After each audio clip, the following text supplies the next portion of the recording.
Alrighty, folks, welcome back to another week of the podcast. Last week, if you didn't hear last week's episode, we kind of went over a recap of Ethan's competition or competitions.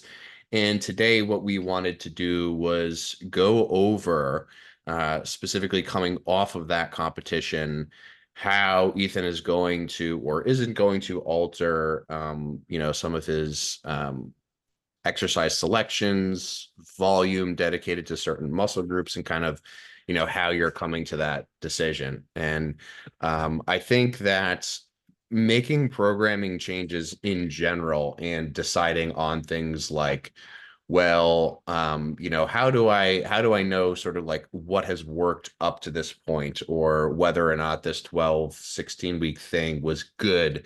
I think it's a much I don't think it's a very straightforward question to go through. There's no sort of like reliable process of being able to identify what works. I think in a vast majority of cases, I think Ethan, for you, when you look at things like body weight changes in tandem with skin fold measurements, in tandem with those year-to-year scans that you had, and just in tandem with all the data that you've collected, that's kind of like a very exceptional thing, is for people to like have super intricate detail about, what weight they were at what time on what date before what competition, right? Over what time period.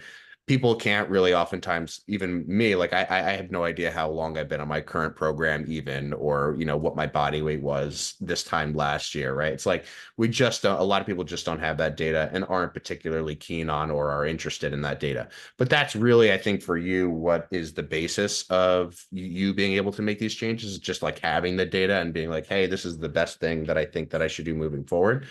But I want to use this example just sort of as an example in a vacuum, wherein we can say, okay, like here were some competition photos, and we can talk about maybe how that's a little bit confounding in terms of what it actually tells us.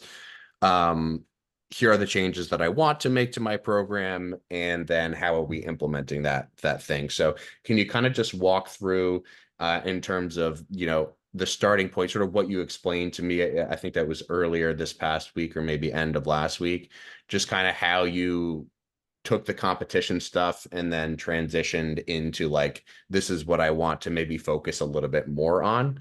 Um, and I think that that will be a very clear example for you, because a lot of that is just like, can be visually driven or visually determined. And a lot of people, I think that's their starting point anyway. They're kind of like, what do I think that I want to make bigger on my body? Let me make that the priority.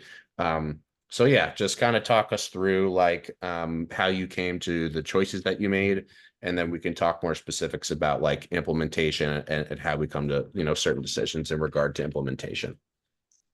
I think it's a lot easier as a bodybuilding competitor to assess your physique and use pictures, for guidance versus, working with the general population, especially like, um, if you're in a stage where you were either like sort of early in your bodybuilding journey, you're making progress quickly, or maybe you've gone from natural to enhanced and you're making progress quickly. Like, obviously, the greater the magnitude of change, like the easier it is to observe. But it can be very difficult, to observe those changes when there's layers of body fat on top as well.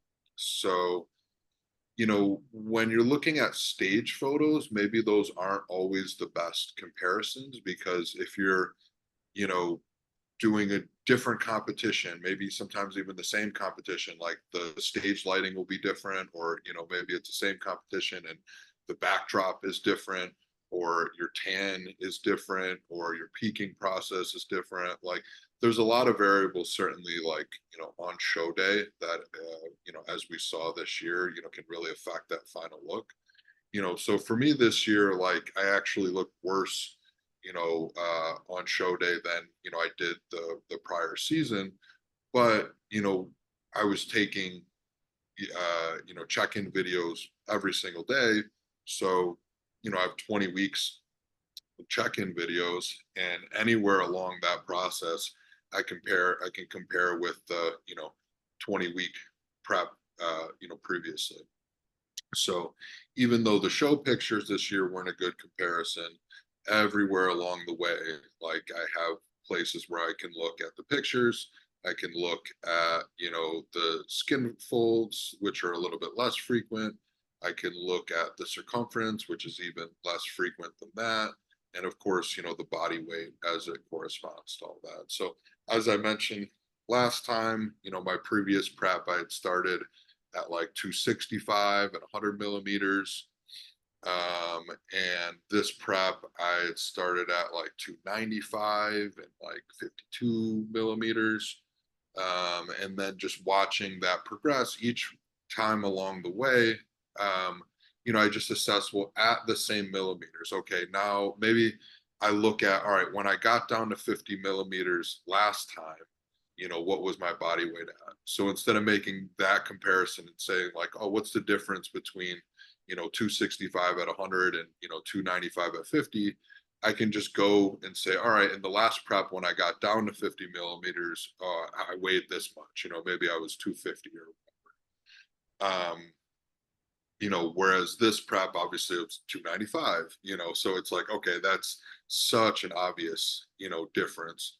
Or I could even look at the off-season measurements and say like, oh, if I got up to 295 again, what were my skin folds that time? So you're kind of comparing apples to apples, either at the same body weight or at the same skin folds. And then, at the same time, you can then look at the pictures and assess visually what's going on. Or you can say, all right, I'm at, 50 millimeters. How big are my thighs? Or how big are my arms? Some, extremity where you can measure circumference at a limb. And if you're, around the same body fat and the circumference, has gone up in a measurable way, and maybe your body weight is a little bit higher and it looks better in the pictures, like you can be pretty certain you've made progress. Now, most of the time, that's just not the case. Like most things aren't moving that fast. Like most people don't weigh, 30 pounds more and, are leaner going into the next season, so then, it becomes a lot more nuanced. I think where a lot of natural bodybuilding coaches end up falling is just looking at performance, like that's not a great, Performance being just for yeah, like like, people are you listening. getting stronger? And it's just like, man, that just translate at such a slow pace, and for me, like whether I'm, getting, if you look across years, maybe, and the issue looking across years is your training usually changes. Mhm. Like I'm sure some people just, there are certainly some people who just flat bench their entire career, but you also tend to kind of like plateau and then, change your form or use a different piece of equipment for a while. Like it's just not this linear thing where performance becomes like a great, you know, marker, like without any other markers, like, just as a standalone marker. Mhm. Yeah, and the other thing too is performance can transiently increase or decrease if you change any variable in relation to how you set up an exercise, like pulling. Obviously, it's like if you're super refined about it, maybe not. Yeah, I But mean, I as we know, but just mentioned like, before, like, no one's measuring all of the things. Like a few people are measuring the things that I just mentioned, but even less people have variables so dialed in that they can compare apples to apples, yeah. with meaning over like super long periods of time. Something I'm slightly embarrassed to admit is that, well, a lot of things changed when I met you, but something I did not do prior to meeting you was write down settings on machines. And Oh it's yeah. crazy, like depending on the machine, you change the seat height, one or two settings. It's like you're using completely different amount of load, totally different amount of reps if it's the same load. Total amount of sets may feel way more fatiguing or less fatiguing. You So abbreviate it the same way? No, did you steal my abbreviations or what? no, no, no. Your abbreviations are like it's like I'm reading Mandarin or something. Well, it's like SLR, it's like what's the seat height, what's, whatever Yeah. other, adjustment there is. And then there's, maybe like the resistance profile or something. No, no, no. I tend to just write it out. I write seat, make it clear, shin pad. It doesn't take that much longer. And if I need to send it to someone for whatever reason, like they don't have to text me to try to clarify what the hell I'm saying. Yeah. Uh, anyway, though, yeah, so performance kind of can be a moving target, but also very slow. You don't increase your bench press to infinity and beyond. You don't see people repping out, 900 pounds when they're deep in their prep or their bodybuilding career. So I don't know where you were in that thread, but if you I mean, can. my next thought is just like you said, there's so many variables that influence it. Like fatigue really plays that, that's such a broad term, right? But like, that can be diet fatigue, as you just alluded to, or simply just like time is such a big factor. Like, how long have you been doing the same thing under the same conditions? And, I find, like as an enhanced athlete, even like right now, coming off of everything and just letting, my body recover, even though I've been eating tons of food for, the last month, and being enhanced, even coming off of everything now, just as fatigue continues to dissipate, like I'm still getting markedly stronger with the same exact program. And I tend to find too, like when I train with people, again, natural or enhanced, like you kind of find the same rhythm with your training partner, like regardless of the other variables. Like I've trained with people who just like sleep a few hours a night and, do 80 personal training sessions, a week. And like you just look at our trends and performance and everything's like about the same. I've trained with my wife who really doesn't care, too much about, bodybuilding and fitness, like at least, for herself. And I just find like almost regardless of who your training partner is and what they're doing, like the performance, there's something about the actual like, behavior in the gym and just, time spent consistently doing the same thing that it starts to make me see sort of the disconnect between like growing muscle and performance even more, Mm. because I can be putting on tons of muscle, let's say coming off of a contest or like even just, going from, like a sort of a bridge period where, I'm trying to recover, to being on a course where like androgen levels are going up. And if someone comes and trains with me, it's not like my performance necessarily is going up so much faster, assuming that like uh, neither one of us is using brand new exercises. Like if I've been using the same exercises for the same, sets and reps for a long time, and you come in and you're doing something completely new, like I would assume you'll progress faster. But I've always been amazed to see just how, regardless of the training partner, like the relative progress seems to be about the same. Much like in research comparing like men to women, gaining muscle and gaining strength, like the absolute amount is different, but you even see this in the like untrained elderly, like the relative amount, of progress is still about the same. So I've always been very interested by that. And I think it's just another, sign again, where it's like, um, performance isn't always like the best marker of muscle growth because one person in that group can really be putting on a lot of muscle visually. The other person may not, but I tend to see the same trends in performance. When you take a bunch of, I don't know, high school football players or something like, and you put them on the same program, I'm not saying that the results, are going to be equal because there's going to be those outliers who just get really strong really fast or really jacked really fast. All I'm saying is like, um, within an individual, it's interesting. Like I said, there might be one person who gets really strong with the high school football program. There might be someone who gets really jacked. There might be someone who's both, but it's not always this just like one to one in terms of like every bump in performance is relative to, a bump in muscle mass. Yeah, and we also, can look to powerlifting to kind of see that as well, right?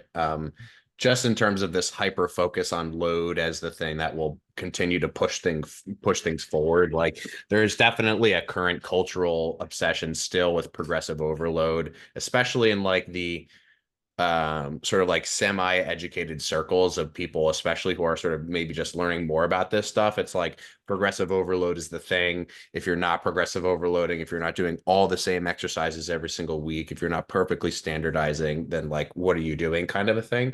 But like I know powerlifters who have put 100 pounds, let's say, like on their squat and squat max or something over the course of like just a couple years, especially if they're new, and you really don't see that trend in muscle growth. And I think that just speaks to the differences between just just like a hyper focus, let's say, like on performance and load, without accounting for all other variables, like let's say total volume or total a number of sets per muscle group per week with other body parts. Like even for example, like if you are a power lifter and you're doing 15 sets for quads a week, that is like outside of the competition lift, you oftentimes don't see those people's quads grow at a rate that you might expect given the performance increase on, let's say, the squat. And that's just, obviously there are a lot of things that are sort of going into that. It's not like people are pushing their squats to a high degree of muscle failure. They're trying to avoid that. But nevertheless, I just think that's a good example of like, you don't, there's a reason that, most bodybuilders, I think, are not squatting like powerlifters or powerlifter numbers. I don't think that would be advantageous for a lot of reasons, but there still seems to sort of regardless be this hyper focus on performance and specifically load. Um, I but think anyway, what I think what I see, like, in bodybuilders, just like the outside of the gym behaviors just have so much influence, on right. the amount of tissue you're growing. So like we talked about with the contest prep state, like, you'll still tend to get stronger for most of contest prep until you're really, really, sucked down and fatigued. And that's maybe like the last month or so. And that rate of progress, like for me this year, was very similar to what it was in the off season. Motivation is high, like, fitness levels are high. But I don't expect that I'm growing the same amount, 8 weeks out that I am, at sort of like the, peak of an off season course. And,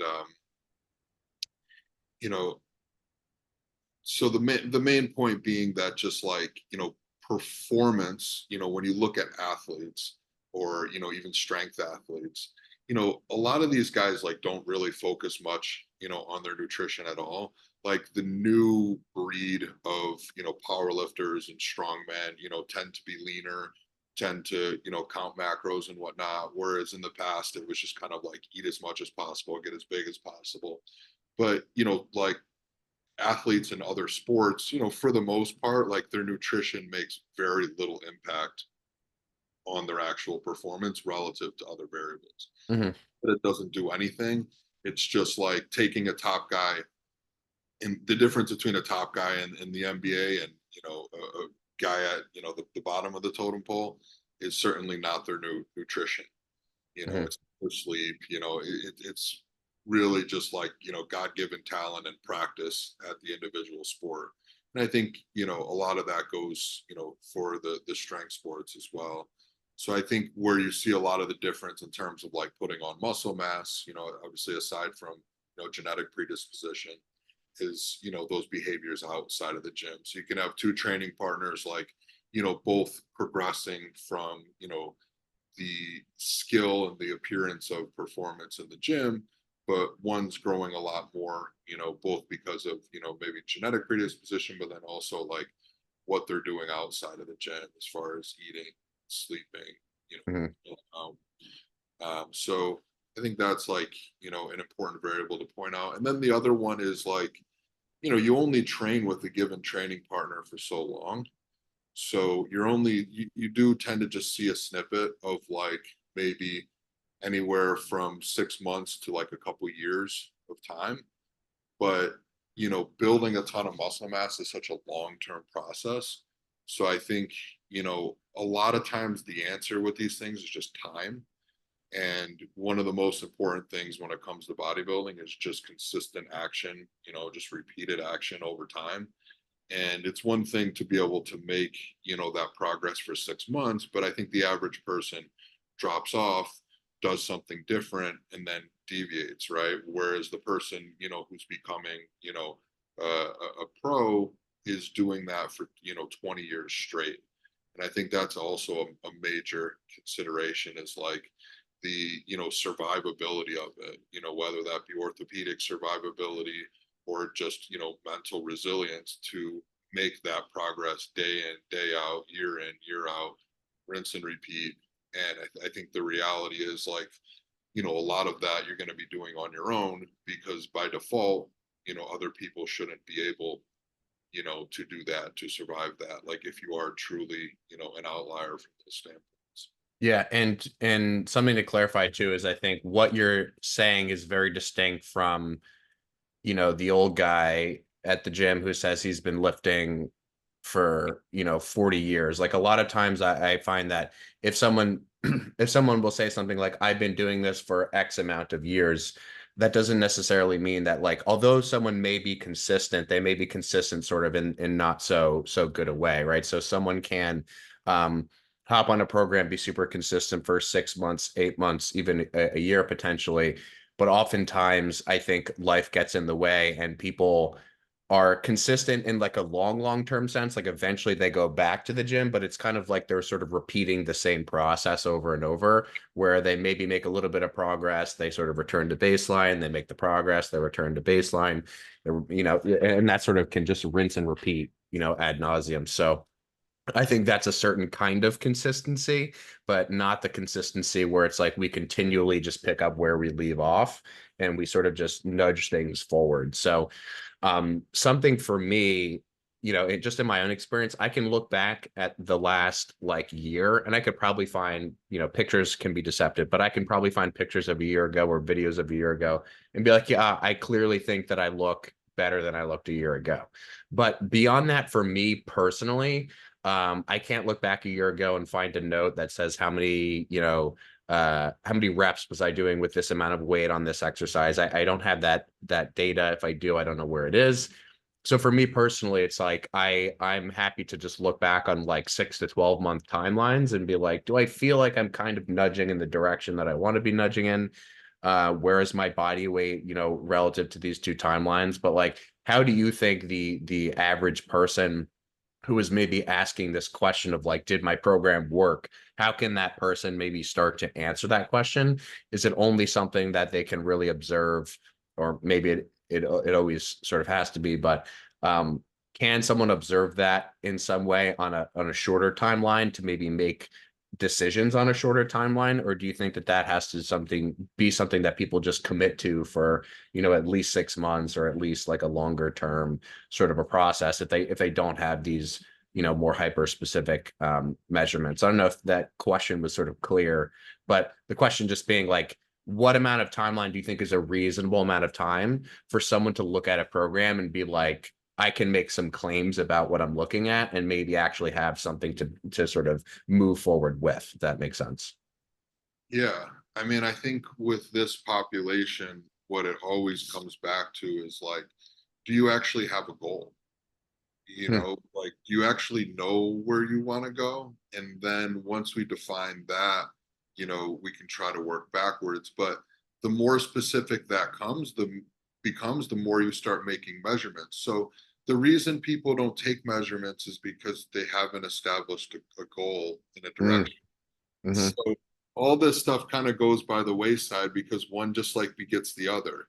So a lot of times people, if someone came up and asked that question and I knew they weren't really like, I also know they don't really like have a program per se, Hmm. not tracking anything. So it starts, first with saying like, well, what do you actually accomplish? If the question is like, am I getting stronger? It's super obvious. Yeah. You can look at that acutely. Like you can look at that from week to week. You can look at that from month to month. You can look at that, from year to year. If the question is like, am I gaining, muscle mass? in terms of like whole body level. That's where I would probably rely on like skin folds and body weight the most. Because, again, not being super lean and not things not moving particularly fast, I think it's going to be really difficult, to tell with pictures over like a shorter term. And, even with the skin folds, like I'm not doing it with that person necessarily like every week. I'm still looking at trends over time. And that's certainly more on the like months range than it is on the weeks range. That might be something on the order of like, a month or two, just watching like body weight and skin folds. But then again, you have to look at like how advanced is the person, advanced from the standpoint of like how many years have they been training, in what we would consider a relatively intelligent manner, and employing the principles of like being in a caloric surplus, and focusing on what I mentioned before in terms of outside the gym behaviors and tracking their training. You get to the point with that stuff, like I mentioned earlier, with natural bodybuilding coaches, someone like Eric Helms, then you might not really be able to observe those changes in body weight, much either. And then like trying to compare body weight and skin folds is going to be a much longer it might be a year to year process at that point. Pictures, skin folds, body weight, circumference, like you may never use circumference again at that point. Mm-hmm. uh, and maybe the best tool is just saying, all right, all we have left at this point is really just looking at performance. And then I would argue for the general population at that point, it's just completely irrelevant because those little changes in muscle mass, no one's going to notice. Mm-hmm. Mm-hmm.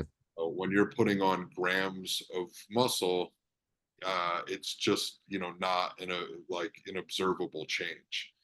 Um, so I think a lot of those questions kind of solve themselves once you define what the goal is. Like if your goal is to win, a state or world championship or whatever in bodybuilding, and you've only been doing it for a year versus 10 years, that changes, the timeline on things. If you're someone in, the general population, like, someone with like, how you sort of described your training over the last year, it's kind of like it becomes almost irrelevant at that point, um, where really the goal that you have is kind of maintenance, Mm-hmm. just not stated Yeah. that way. Am I not going backwards? Yeah.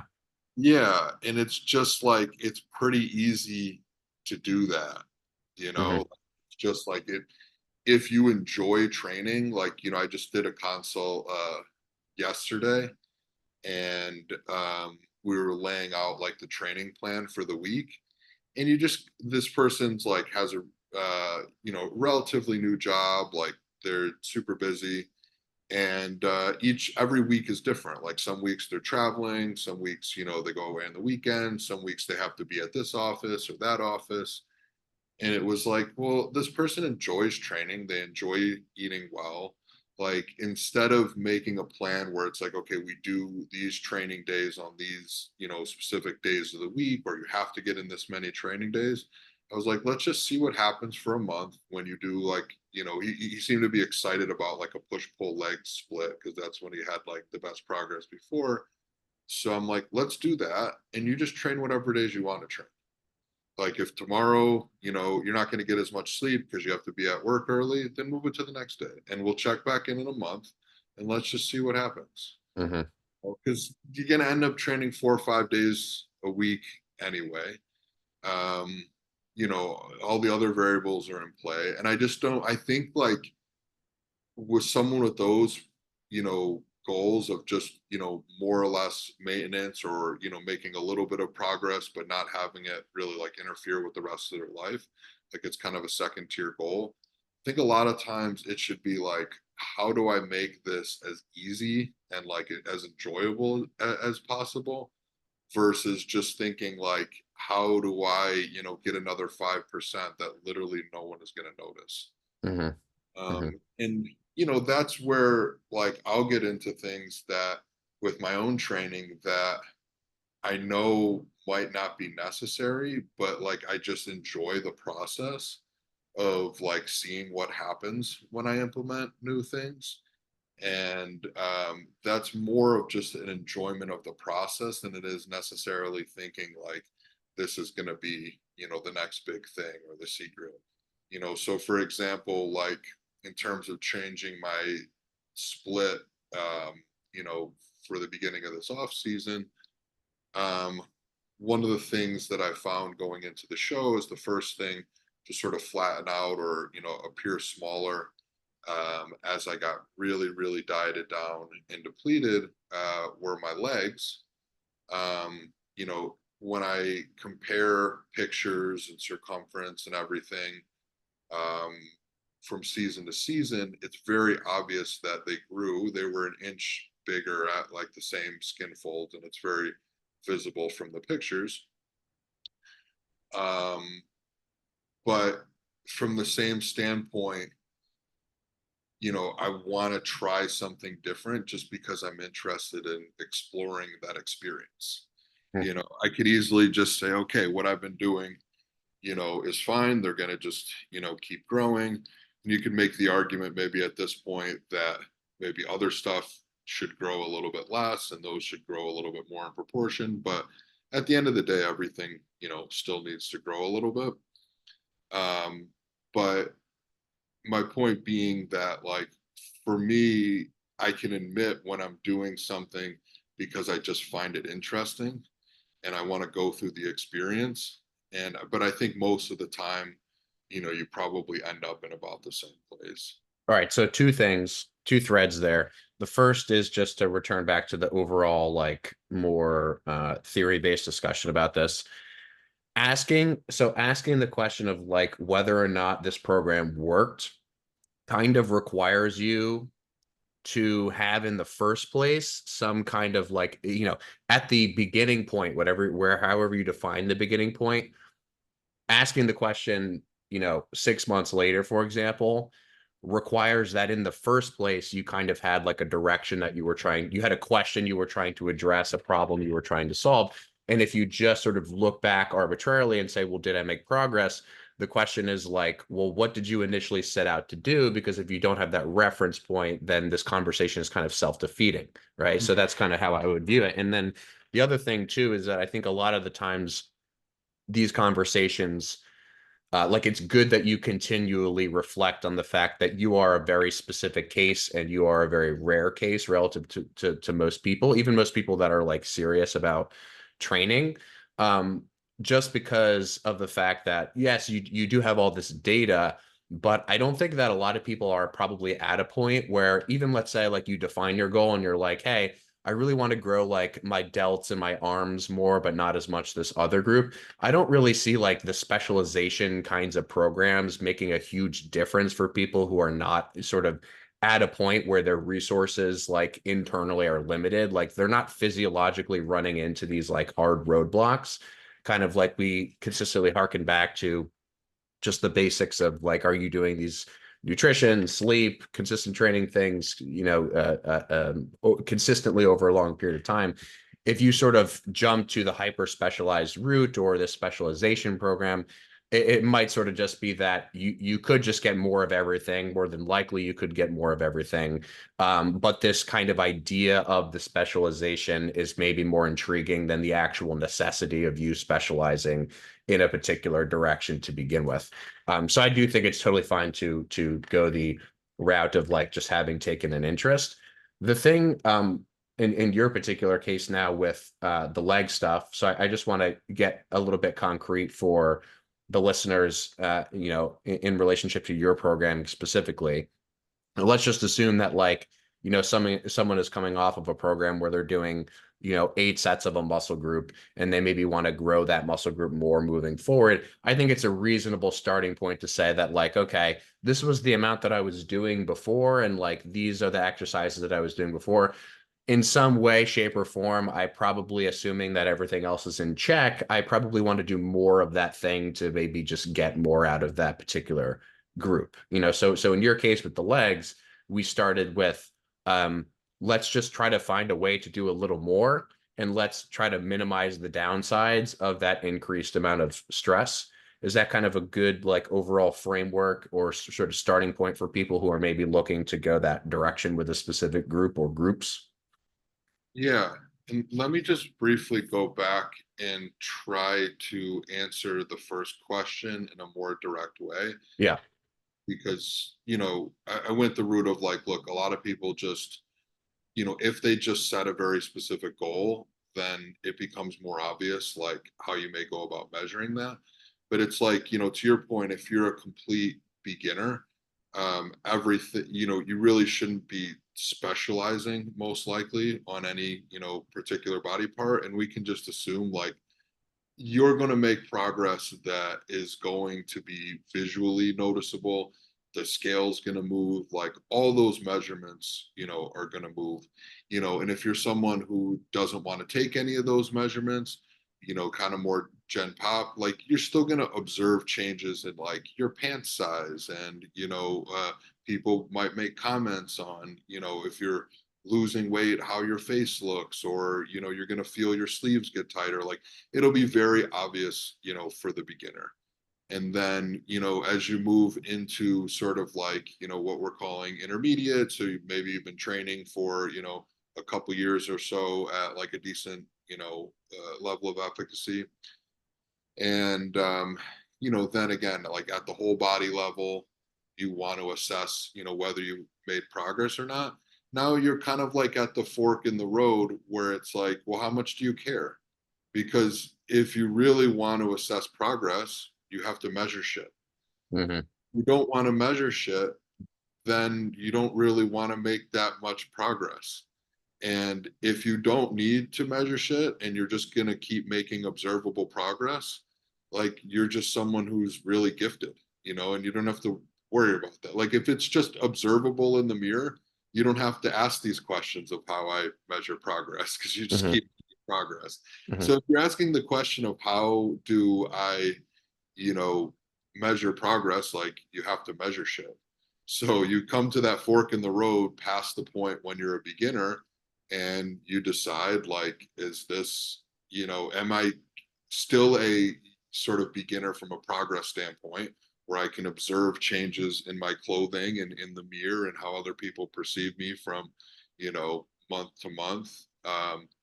Or, do I need to get more serious and actually write down a program and, track things and, measure my body weight, or maybe take some pictures or whatever? And I think that just kind of happens naturally. And either you're the person who's so gifted that they just make progress until the point where they're happy with it, whether that be an IFBB pro or whether that just be someone, who goes to the beach and gets compliments, or just isn't, obese anymore. Like if you can get to that point without measuring anything, you're there. And then just do whatever level of that, you enjoy to maintain it. And if you're not and you want to go further, then you have to start measuring stuff. And, I mentioned the things that I measure.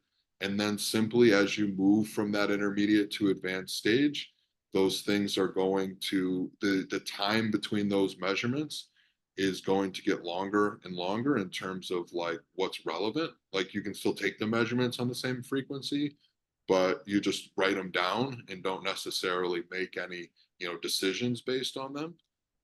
And then it'll just get longer and longer and longer, until you basically reach some sort of asymptote. And when you reach that point where you're making progress so slow that you almost can't measure it, then you probably just run experiments for fun and see what breaks you, you know, Hmm. and you just weigh the risk reward from that standpoint. And hopefully at that point, you've developed enough of a relationship, with your body that you can get the interoceptive feedback to be like, okay, I'm doing a little bit too much, at that advanced stage. So, oh, this, little ache and pain is happening. or, I'm feeling this particular way, or even like I mentioned before, performance is not improving. But at that point, knowing whether or not your middle delts grew, from month to month is going to be impossible. So if you're at that advanced stage where you're putting, grams of tissue on per year, no, you're not going to be able to observe a change, in your middle delt or lateral tricep head, from month to month, with any of the technology we have available. Um, so at that point, again, that's, where I'm at to some degree, again, with like certain muscles, like certain smaller muscles, where it's like, oh, okay, if I did a middle delt specialization block, do I really know if it's working? No, I'm probably just going to do an amount of volume where I'm continuing to improve performance and my shoulders don't hurt. And, a lot of times when you hear coaches ask this question, and the thing that I haven't mentioned, just because it is probably the number one priority, but also the thing, lately that's most in vogue when answering this question is the quality of your exercise selection and execution is going to be the main thing that determines, where that stress goes. So most people are just not, training well for that body part. So the first thing you look at with a client is not going to be how many sets they're doing on paper. It's going to be what does it actually look like and, feel like in real life when they're doing that exercise. Mm-hmm. That just kind of, I just kind of wanted to put a bow on that question rather than just leaving it with like, have a goal. But you can see how much it just changes, like, over the years, and how much you have to take personal responsibility if you're going to say, okay, I want to make progress, but progress is slow. How do I know if I'm progressing? There's that fork in the road where you can be like, well, do you want to put in that next level of effort? And if you don't, that's fine. Just accept where you're at and enjoy the process. Mm-hmm. And a lot of people are somewhere in between where they just haven't really like had that heart to heart with themselves of like what their priority is. So they'll ask people like you and I questions about like how do they do something better, how do they progress on something, but the overall schematic, like the overall like direction, really doesn't align with that. It's just like they want to almost like pretend, like part of them wants to think that they're still in that mindset, but none of their behaviors reflect it. So it's important, like if you actually want to make that next step, that your behaviors align with, you know, the ultimate goal that you set forward. Mm-hmm. Yeah, and for me specifically, I felt like I almost had to give myself some kind of explicit permission to be like, I don't really care enough to, I don't care enough at this current moment to track these things, to take this amount of time.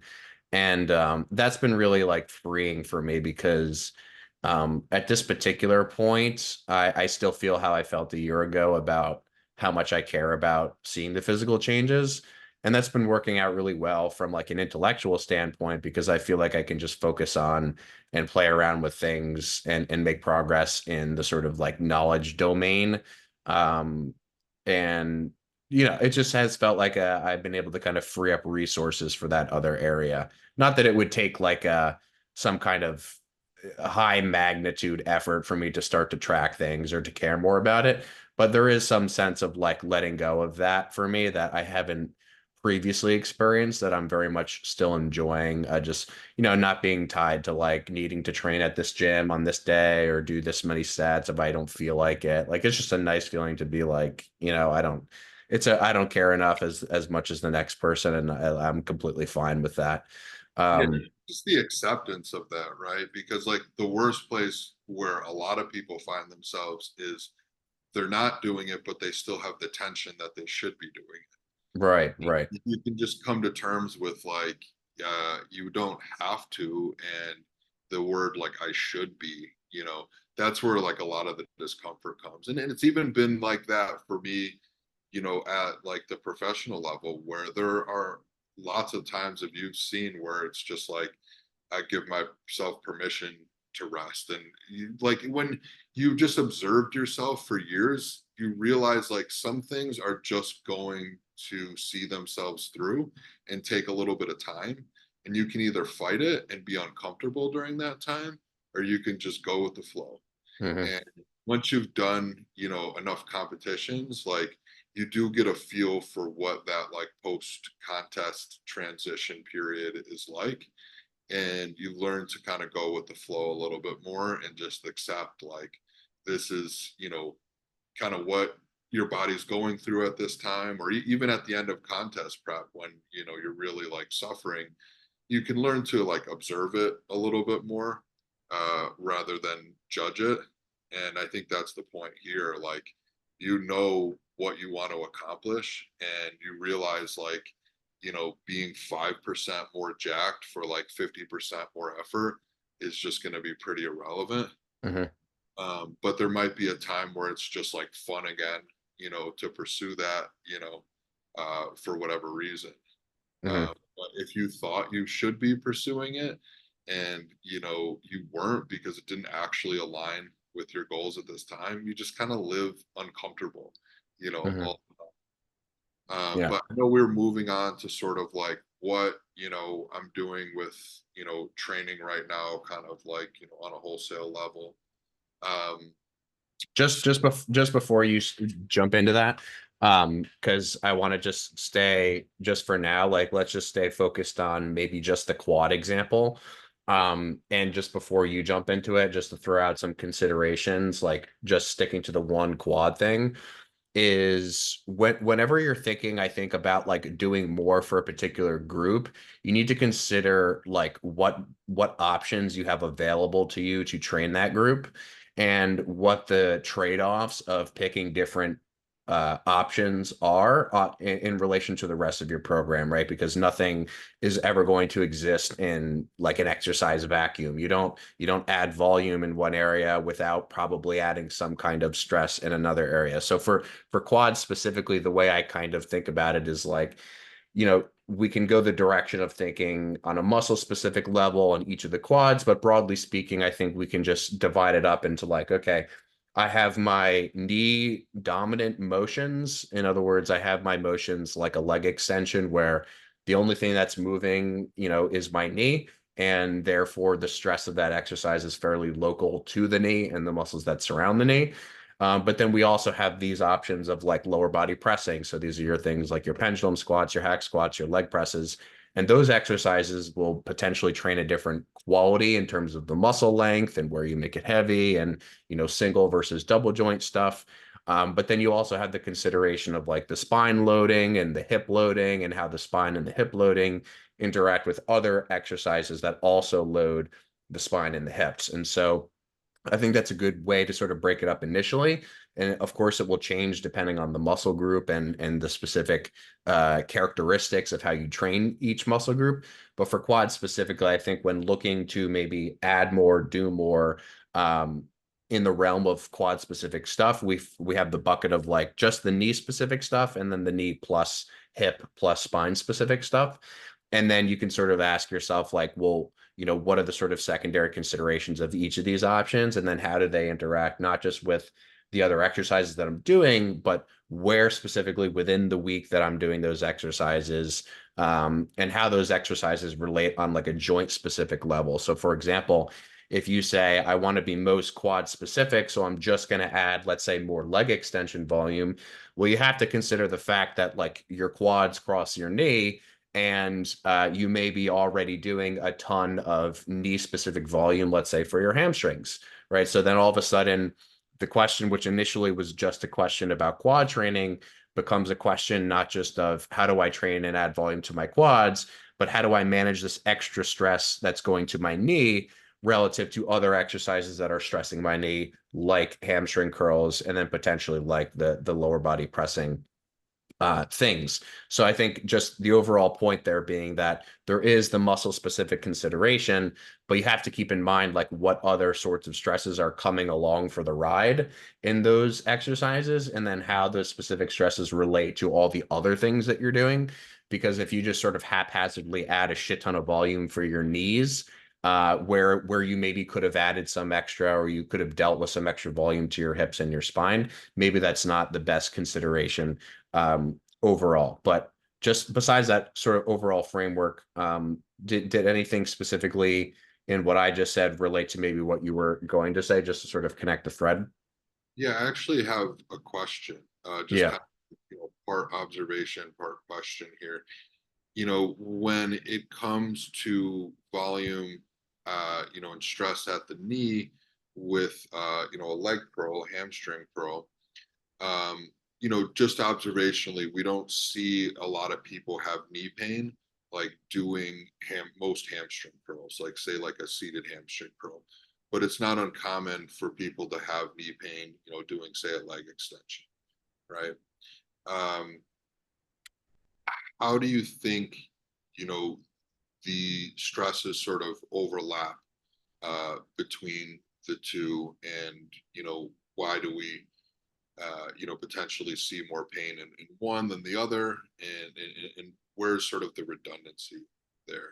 Yeah, I think my mind goes to just like, rather than thinking at a hyper specific joint level, like, oh, there's the potential consideration of the fact that when the quads contract around the knees, you're dealing with a completely different structure on the front side of the knee as compared to the back side of the knee, right? So there's the presence of the patella, right, which potentially magnifies that force that the quads are able to create around the knee joint itself, just given that the patella sort of moves, that point of application farther away.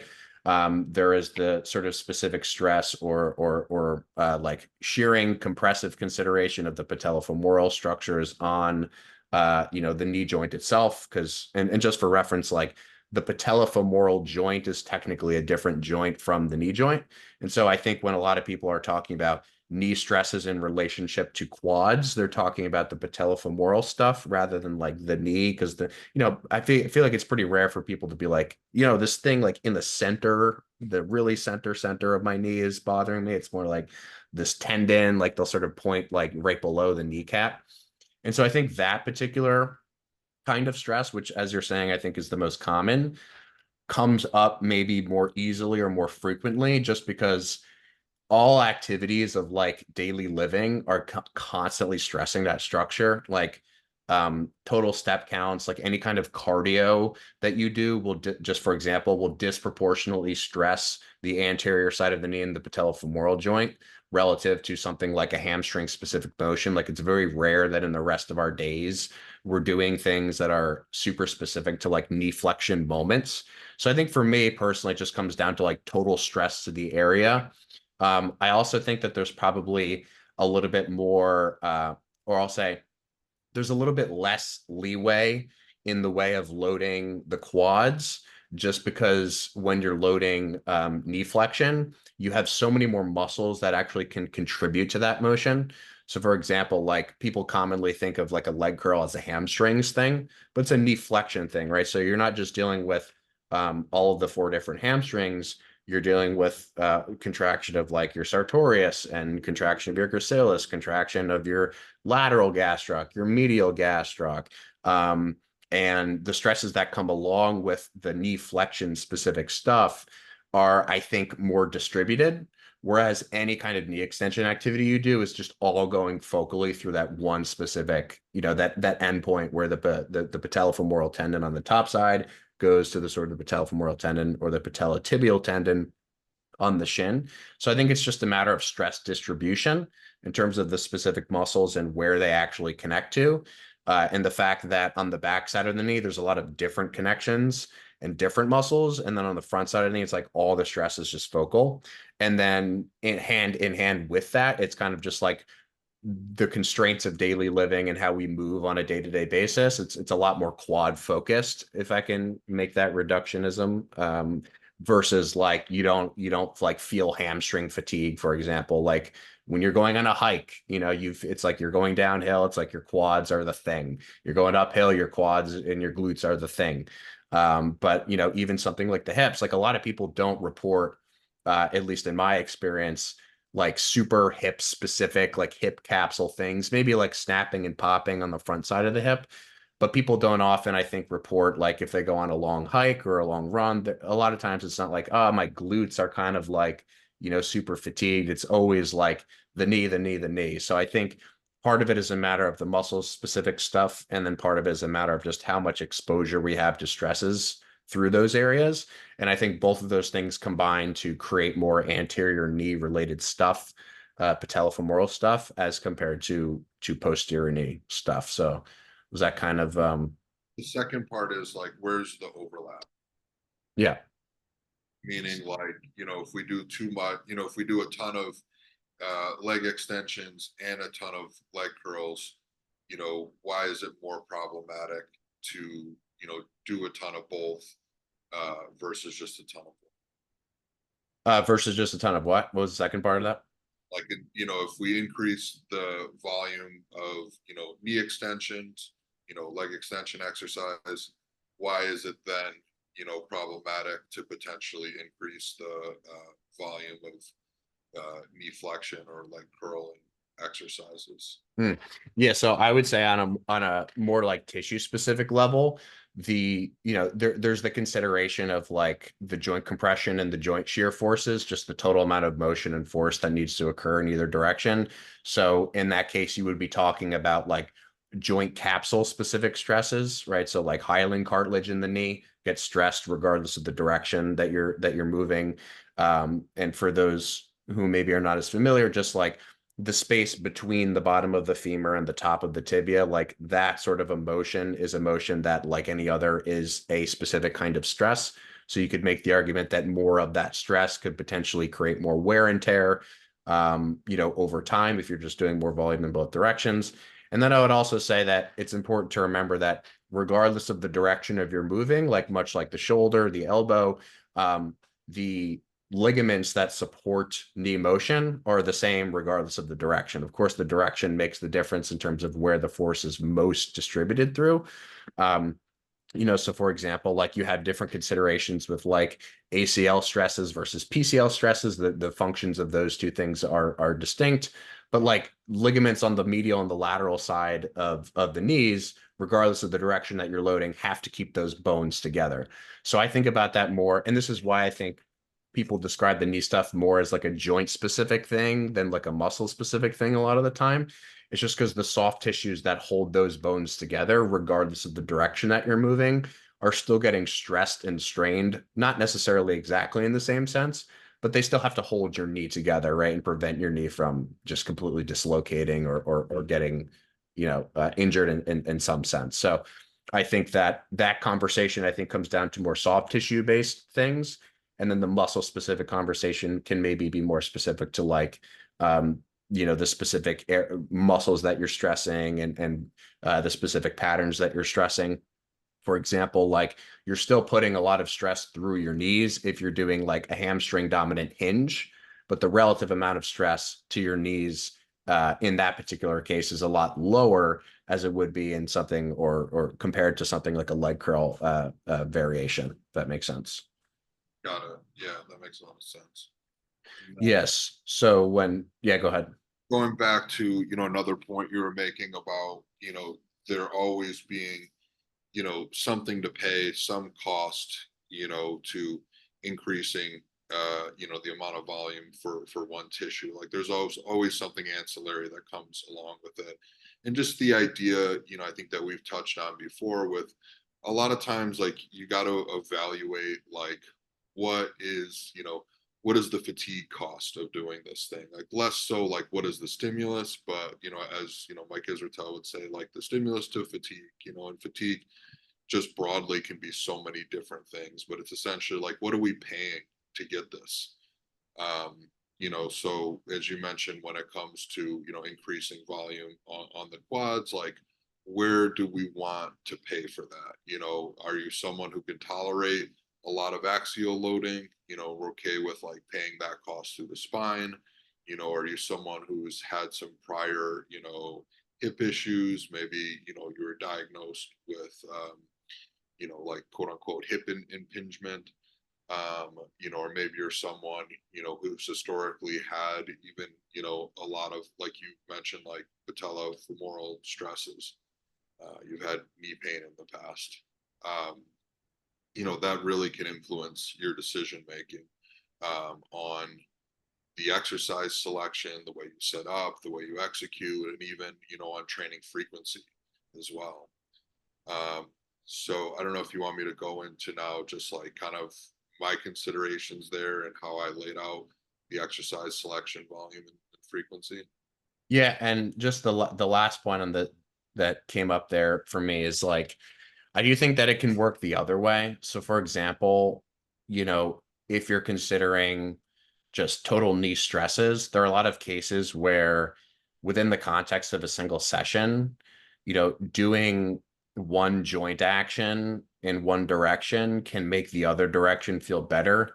So like a lot of people will commonly report that, doing hamstring curls prior to leg extensions makes the leg extensions feel better. And I think in certain cases, it can kind of work in your favor, wherein because of the fact that you're stressing the same connective tissues across the knee, some kind of warm up, some kind of like preparation in those tissues, some kind of like shifting of the synovial fluid within the joint creates some kind of effect that equals, hey, this thing feels better or smoother.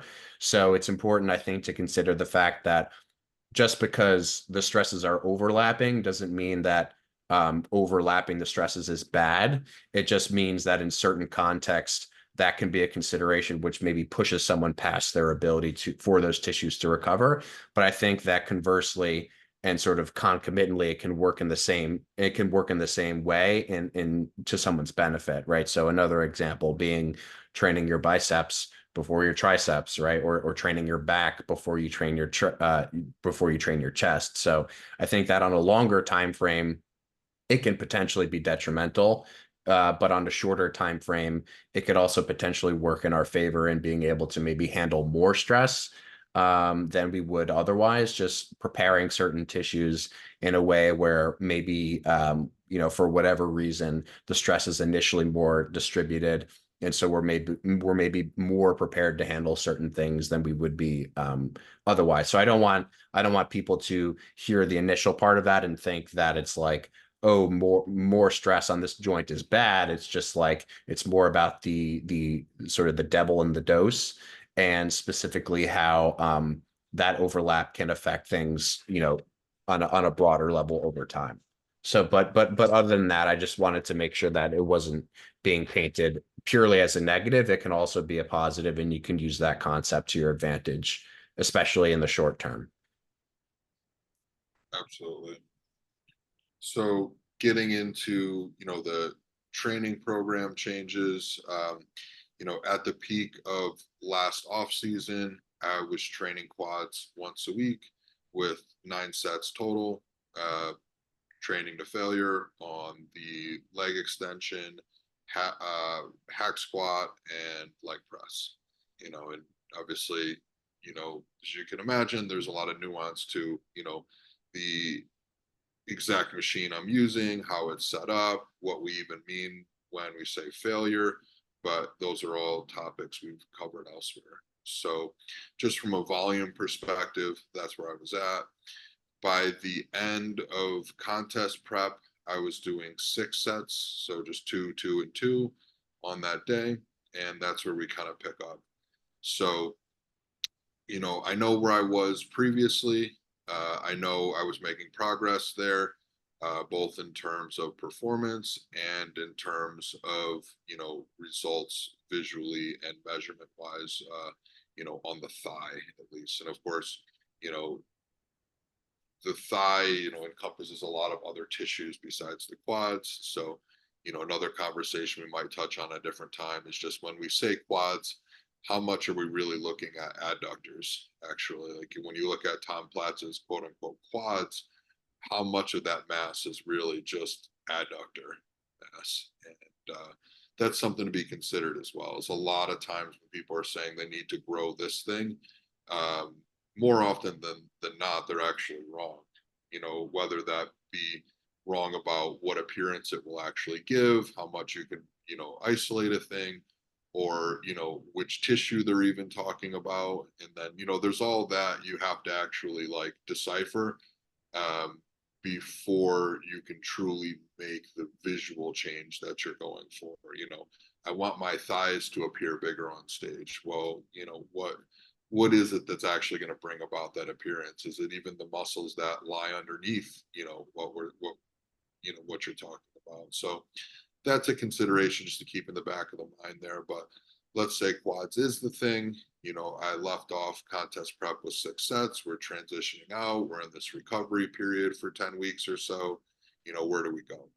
So, again, it starts with the goal and writing some things down on paper and saying, like, okay, pencil in what do we want this off season, what do we want to accomplish this off season, maybe let's say just hypothetically over the next year or so, and then what does that mean for the next 10 weeks, and you start just jotting down some words. You recovery, under recovery it's like branch off, blood work, mental spiritual health, branch off, orthopedic health, whatever it is, right? Like you start making these branches, and underneath those branches, you can now have measurements. And that's, again, the point before is like, if you really want to, decipher whether or not you're making progress, you're going to measure things. So if I say health, and one of the branches of health is, the health of, my organs and, metabolic health in general, then how do we measure that? We do blood work. And if you're like, well, I don't want to do blood work, well, not too bad. So we've now, we've defined the goal and how serious we are about it. And then you branch off into which, what do these goals mean in terms of objective outcomes? And then we measure those outcomes. So, in regards to training, the recovery period is really just like a ramp up period. It's just building up, my capacity to tolerate the volumes I was doing before. And it's putting myself in a best position to be successful when I'm ready to really start growing again, which is probably not going to be immediately after a period of my highest fatigue. So right now, I'm just ramping up. So it was doing 6 sets total, and I know that I want my future training volumes to be higher. And if that training volume is going to be most productive, it's probably better that I split it into 2 days a week instead of one. So as I'm moving from, I know that I'll go beyond, that 9 sets that I was, successful with before. So once I'm going beyond 10 or so sets there, it's probably advisable to experiment with doing that, in more than one session. And chances are you'll get better performance, better overall workload doing it that way. So now we have 2 days a week that we're training this, Tuesday and Saturday. We have 4 days from Tuesday to Saturday, Wednesday, Thursday, Friday, Saturday. And then we have 3 days from Saturday to Tuesday, Sunday, Monday, Tuesday, right? So I do tend to look at it from the perspective of like, maybe put a little bit more quad volume when I have 4 days of recovery, and a little bit less when I do 3 days. So if I had 7 sets total, maybe I put 4 sets on Tuesday, 3 sets, on Saturday. So I'm starting off with, 6 total sets, and all I do to begin with is just split that into 2 days instead of one. And, if you were going apples to apples and doing the same exercises, that would be what you would do. You would just say, okay, I'm going to maintain 6 sets, and I'm just going to split it into 2 days. Because in doing that, you're going to get a higher level of performance, most likely on that second day. So by virtue of that alone, you're already going to be increasing your total workload and thus stress on those tissues. So let's say that was the case hypothetically. All I'm going to do from there is I'm going to increase gradually, over the following, 10 weeks or so, or whatever your recovery period is, to a point just past maybe 20, 30% past where I was before. So if I was doing 10 sets before, maybe I build up to 12, 13 sets, and then I'll start my next course training block. That means, more food, reincorporating pharmacology, all that, and I just, for myself, I'll just maintain that new higher volume, and then I'll get a real look at like how well do I do with that, consistent volume. So I'm not building that. I've already built myself up in terms of like, work capacity, and make sure I was like, slowly getting to that point past where I was before, so literally building myself back up to where I was, in the off season, a little bit past that. And then I get a true look, in my next course when everything's in play, at how well, I tolerate 20 or 30%, more training volume. So from like a sets perspective, that's how I'd break it down. And then the next consideration becomes like, well, do the exercises change, between the 2 days? And for me, the main consideration as far as cost is just, overall spine load. And, that can come from, sort of multiple directions. But one of those can just be affected by like axial loading and going down into a squat position, at least for me. So, I've just for a long time done the more isolated, whether it be adduction, abduction, knee extension. I've typically done that before my squat work just to reduce the amount of weight that I need to put on there. So the order of exercises for me recently has been leg extension, then hack squat, then leg press. Before that, I would go leg extension, leg press, then hack squat. Hack squat was, historically just, or hack squat, pendulum squat, historically more problematic for me than leg press. For another person, it could be the other way around. But that's why I had it previously in that order. And even before that, hack squat was last, but the hack squat I was using wasn't really like axially loaded. It was loaded more like with the pad on the lumbar spine and like at the hips. So I've gradually progressed, over a couple years, to the point where the hack squat is a movement, and the pendulum squat is a movement, that I can tolerate spine wise, and it's moved further and further towards the beginning of the program, because I do think it's an excellent exercise from a stimulus standpoint. And then in adding the second day, I do think, training frequency has a big impact orthopedically, and a lower training frequency, can be a really good way to make things survivable orthopedically, especially if you have a decent exercise selection. So I'm very cautious adding this second day in, and I really want to minimize, overall stress on the spine, especially because the day before I'm doing hamstrings again, and that's where I have, some of the hip extension movements in there, which, inevitably end up loading the spine as well. So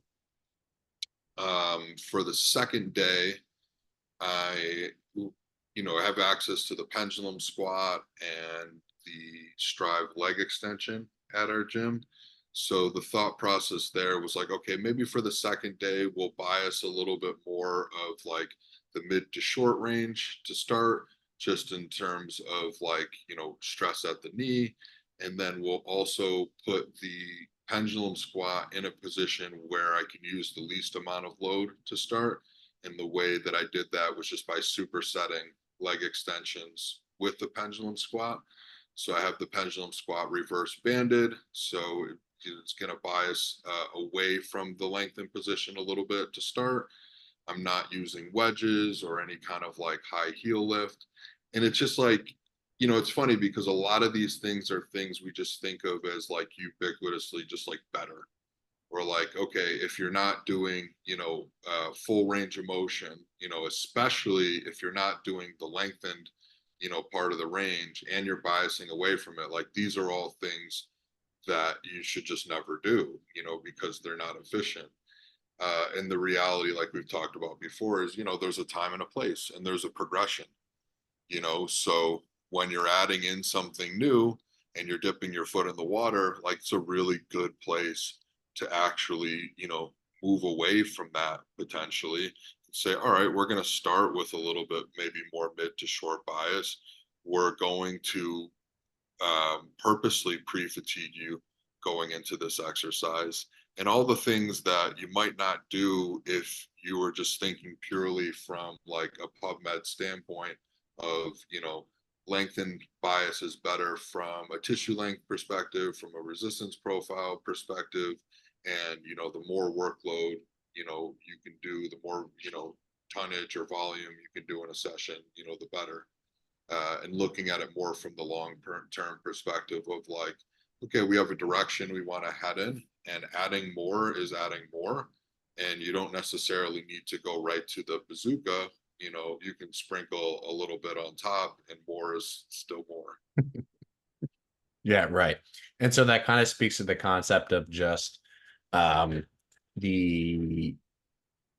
multifactorial consideration with any, not just addition and volume or effort, but also just stress as a whole. And I think I like viewing stress just as stress rather than this like super position specific thing, just because I think it's very easy to get lost in the weeds of the position specific things.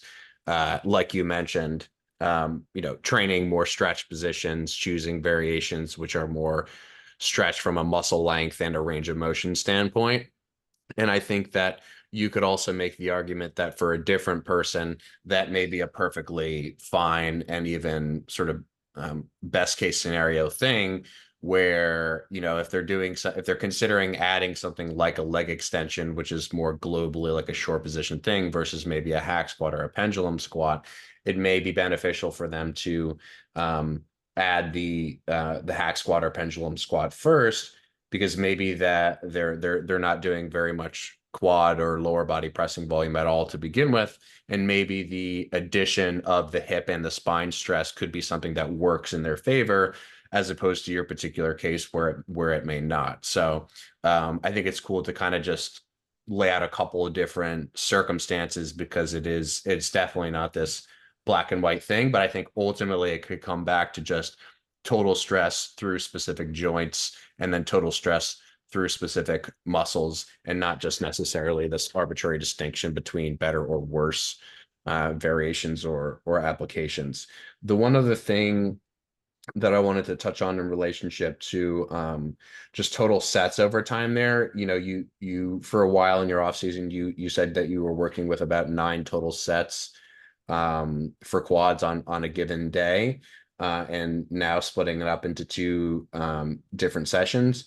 And you made a comment specifically on how when you introduce maybe an additional day, just by virtue of that, you are doing, even if you're doing the same exact exercises, you're going to be doing more, even if total volume is the same. Could you just explain that aspect of it? Because I think that may be something that people might initially just be confused by, just to kind of tie a knot on overall considerations regarding like adding an additional day and what effect that has as compared to just adding more sets of the same sort of exercise on the same day, like what the differences between those 2 things are and why.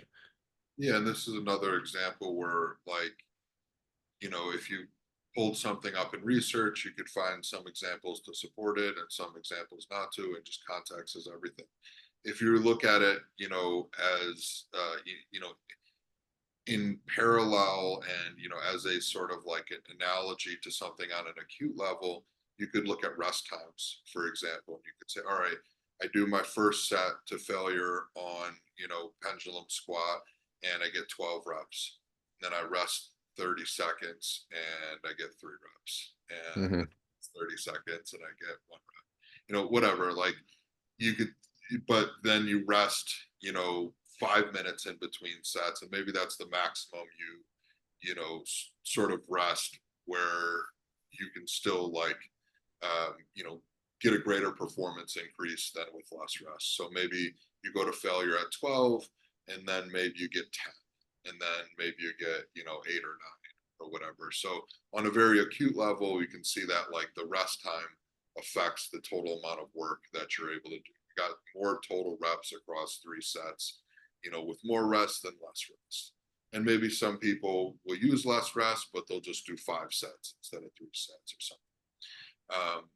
In this particular case, you're just expanding that out, or saying, all right, if you did, that same 12, 10, 8, um, with 5 minutes of rest or whatever between pendulum squat. Now imagine if we had 4 days of rest in between. You probably get 12, now you do the same 3 sets, but one of those sets you do 4 days later.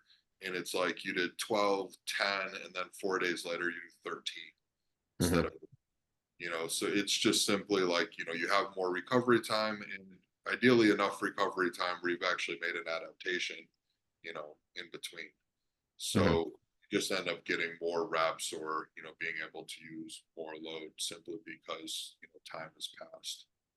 Yeah, and that kind of speaks to the concept of a set and the stress within a set not necessarily being equal across all scenarios. So I mean, that concept of a set not being a set without even taking like effort into account. If you do 10 sets of leg extensions in a row, it's likely that the second five are not going to be as stressful as the first five in some sense, in terms of just total, overall workload to that tissue.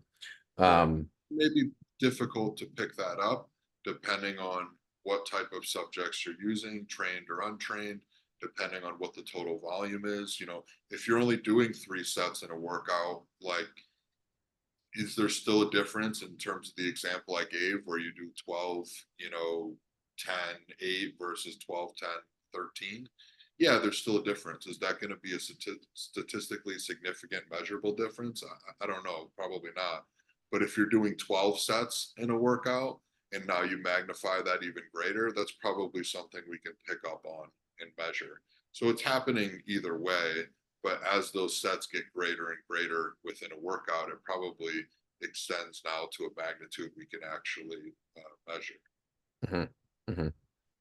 Yeah, so just to kind of tie a knot around this nicely, um, I think that one of the things that I would say has been really helpful to me has just been like actually paying attention to the way that I feel when I make a programming change, um, which sounds kind of obvious, maybe to some people, but even when you make this kind of change, it's maybe easy to just ignore certain signs, signals like around your knees, around your hips initially. And, maybe it's just kind of a consequence of like the additional stress or something different, but maybe it's also something that is just not going to be sustainable for someone, beyond a couple weeks. So I just wanted to kind of throw that in there in that when you do make a change, you don't want to weigh that change super heavily and start to freak out about like what it might do, but rather just to actually pay attention to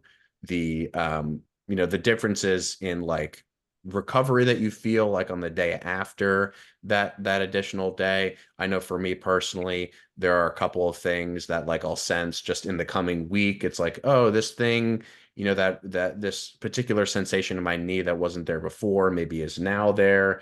Or this sensation, like I know for me recently that some of the calf stuff has been like um the additional calf volume I've been just using because I want to do more calf training, has made the backside of my ankle feel a little bit weird on some days. So I've had to sort of make adjustments to find a sweet spot.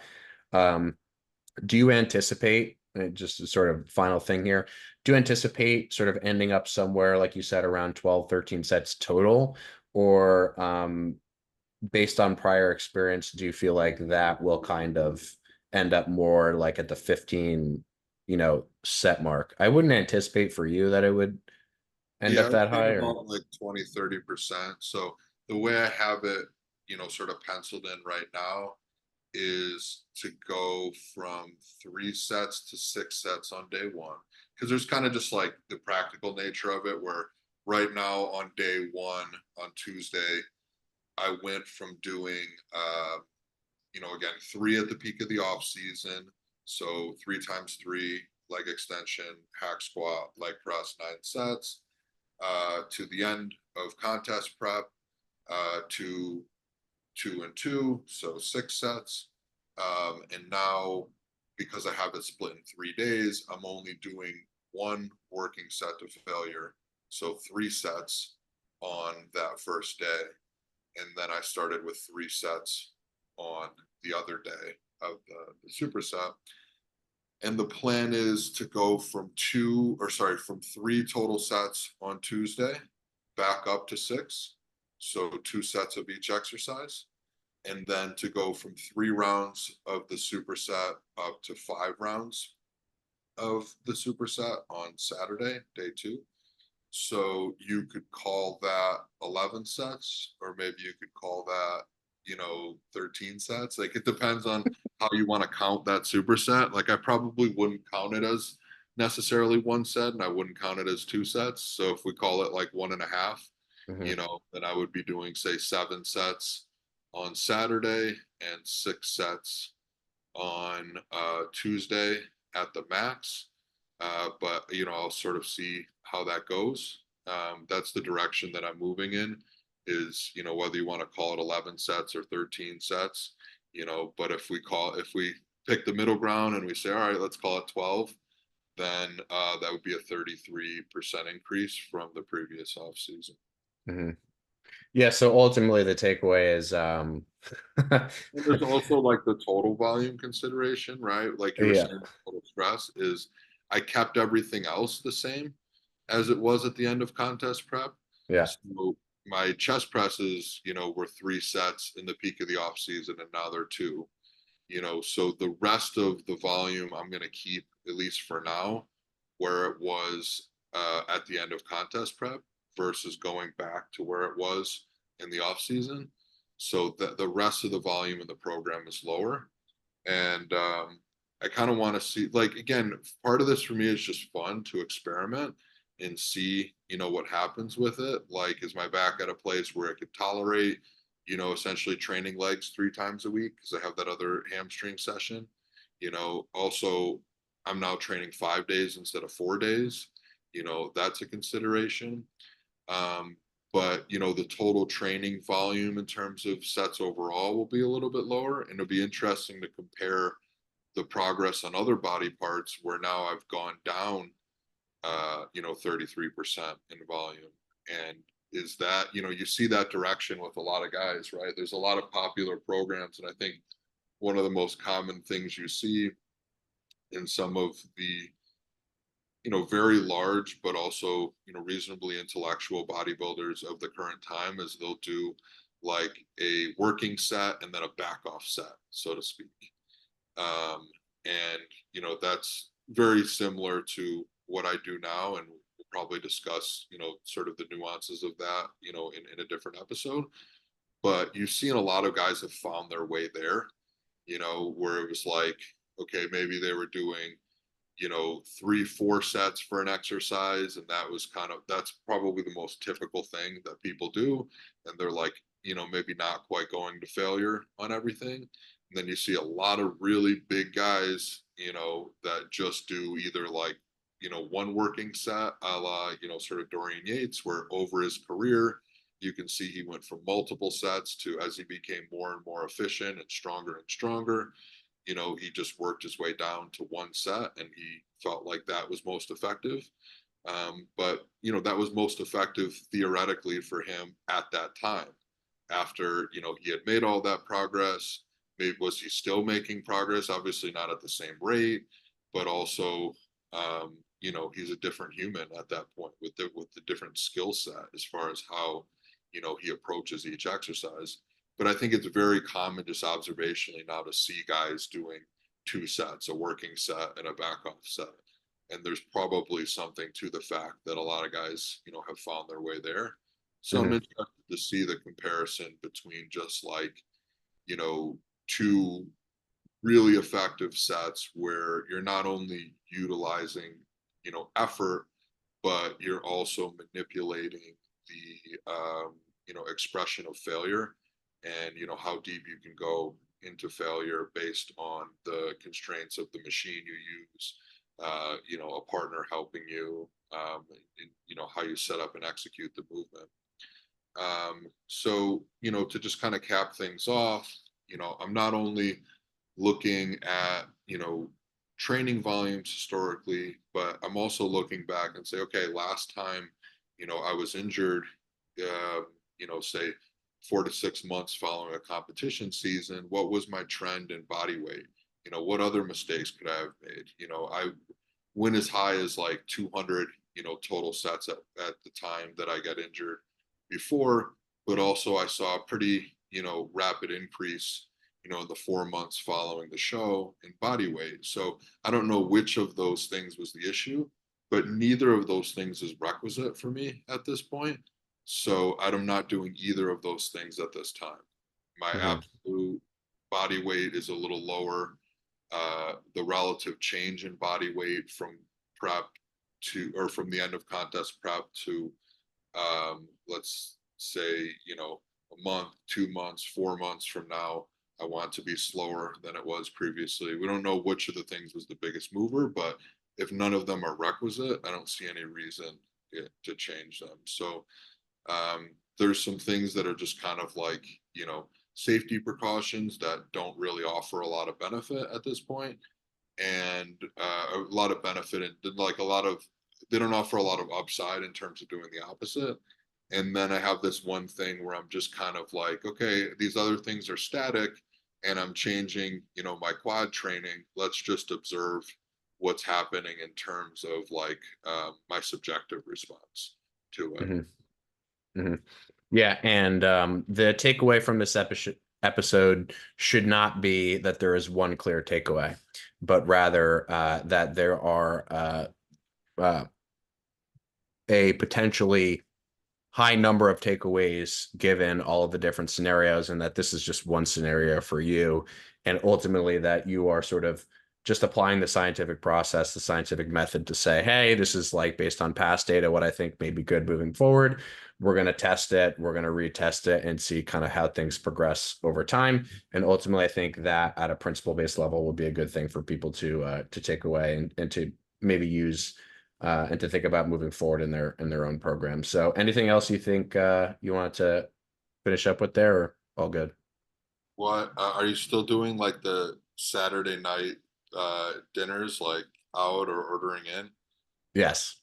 What did you have for dinner last night? So I went to my parents' house for to meet up with a lot of my family and some family friends. And I oftentimes when I go to my parents' house, I plunder a significant amount of food because my parents always overcook. They do that like, oh, my kids are coming home. I need to, make 5 times the food that we need. So I usually leave with food. So I took home some sushi. Um, I took home some flank steak, and I also took home some porterhouse. So after the afternoon, I had a second round of sushi followed by porterhouse. Mm, Um, that's like an ideal combination. it is ideal. What did you eat? I've kind of like gone through all the restaurants at this point. There was nothing that was just like exciting for me. Yeah. But there's a woman in the like public market in front of our gym who I used to go to every week. She has like a bakery, upstate, and she comes down like 3 times a week to sell her baked goods. And when I was first going up to 300 pounds, like every Saturday I would stop by and see her, and it's been years since I've talked to her. So just coming off the contest now, having a little bit of freedom, and Saturdays, the night we kind of chill out and have a free meal. Um, so I stopped by and I saw Blaine, and we caught up. She was really happy to see me. Hmm. He still remembered, like, obviously my name and where I live and all that kind of stuff. So obviously I've been going there a lot on the initial road up to 300. You'll hear a lot of coaches say like, hey, you have that one bulking phase where you just kind of like go all in and get a little bit fat, and then you don't necessarily need to ever do that again. Hmm. That was kind of like my initial road up to 300. And then the next time I got back up there, I was much leaner, had abs. That was kind of like this past season at the 50 millimeter and 295 mark. Hmm. So I got that even before I started training. um, and to offset that a little bit in terms of like how people might think about me. I got a membership. The reason I was even walking that direction is I got a membership to Planet Fitness for the first time, specifically so I could just do cardio in the city when I want. So like one of the ways I just guarantee that I get in like a base amount of cardio for the week is, I'm already getting in 12 to 15,000 steps a day, just being a trainer and commuting, and also morning hike and nighttime hike with the dog. But part of that hike in the morning is like a pretty steep uphill climb for 10 minutes. So at minimum, I get 5 days of like a 10-minute uphill climb where my heart rate's probably 140, 150, and my calves are like burning. Uh, and then I always do 10 minutes, at like a 310, on the, 3 speed, 10 incline on the treadmill before training. So I was just walking over to Planet Fitness down the street to do my pre-training cardio, get a little bit of sunlight on the way over there, do some cardio. So that already gives me 100 minutes a week, of cardio, just pre-training and with a Mhm. hike. And on top of that, I'll go today, do cardio, do sauna, probably go on a hike.